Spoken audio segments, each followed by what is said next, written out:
There is no other religion or faith or guidance in the world that actually challenges its followers, that before you accept and before you adopt whatever philosophy it is, that you must ask questions, you must ask for proof. He said, قُلْ هَاتُوا بُرْهَانَكُمْ. Ask, tell them to bring their proof whenever you are presented with new information. أَفَلَا يَتَدَبَّرُونَ أَفَلَا يَعْقِلُونَ أَفَلَا يَتَفَكَّرُونَ. Do they not think? Do they not question? Do they not ponder? These things are, this theme is in the Quran regularly.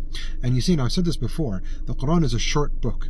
Allah will not go out of His way in His infinite wisdom to repeat something unnecessarily unless there is a ibrah, there is a lesson for us to take heed of, to understand. And if you look today, subhanAllah, and it's always been like this, and it will continue to get worse with ignorance, most people do not think, they do not comprehend, they do not question. We willingly accept whatever information is given to us, and this applies on every realm, whether it's something through marketing, whether it's a business opportunity, whether it's a lie by the government, your family, your friends, society, the media, it doesn't matter. But subhanAllah, you see some people today, especially with the events in Palestine and so forth, they start to question, oh yeah, but the media have been lying. Look at this terrible propaganda. It's so obvious, it's so clear. Where was that logic in previous events? Different wars, different events that took place around the world. That logic was absent. It's like, no, the media don't lie. I mean, they may make a few mistakes here or there, but we must accept whatever they say. And those who questioned, they were ridiculed. How come? You see, Islam tells you to question. Don't just follow. You may be wrong, you may be right. It doesn't matter, but you must question, you must ask. You can't just accept blindly. We do not have the concept of ta'assub, which means to blindly follow. Even if it's a person, right? Imam Shafi'i, Imam Ahmad, Imam Ahmad ibn Hanbal, whoever it is, whatever madhab, whatever school of thought, whatever educator or teacher or philosopher that you follow, you cannot have ta'assub, which is blind following towards this person. You only have ta'assub towards al-haq, towards the truth.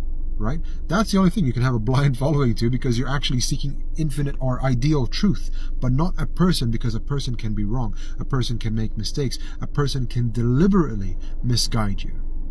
In this case, we must ask, we must question, and subhanAllah, we need to become a people who can do these things, who have the ability to have self-awareness, to ask questions, to educate ourselves so that we can actually challenge information when it's presented to us, and not just take it and go with it and say, oh well, some guy told me this, or they had a long beard, or whatever the case may be, and we accept it. Unfortunately, this is very widespread.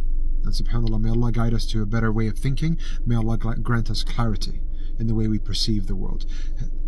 أَفَلَا يَتَدَبَّرُونَ الْقُرْآنَ أَمْ عَلَى قُلُوبٍ أَقْفَالُهَا. It's beautiful, this ayah. It says, do they not understand or comprehend or contemplate the Qur'an? Or are there locks, not on your mind, because you contemplate and you think with your mind, or are there locks on their hearts?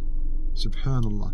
If we can start to go deep and dive into these ayahs and their tafsir and their meaning, we find a wealth of information and knowledge, which is what we so desperately need, that will guide us through life. Barakallah feekum. Take care. Salam.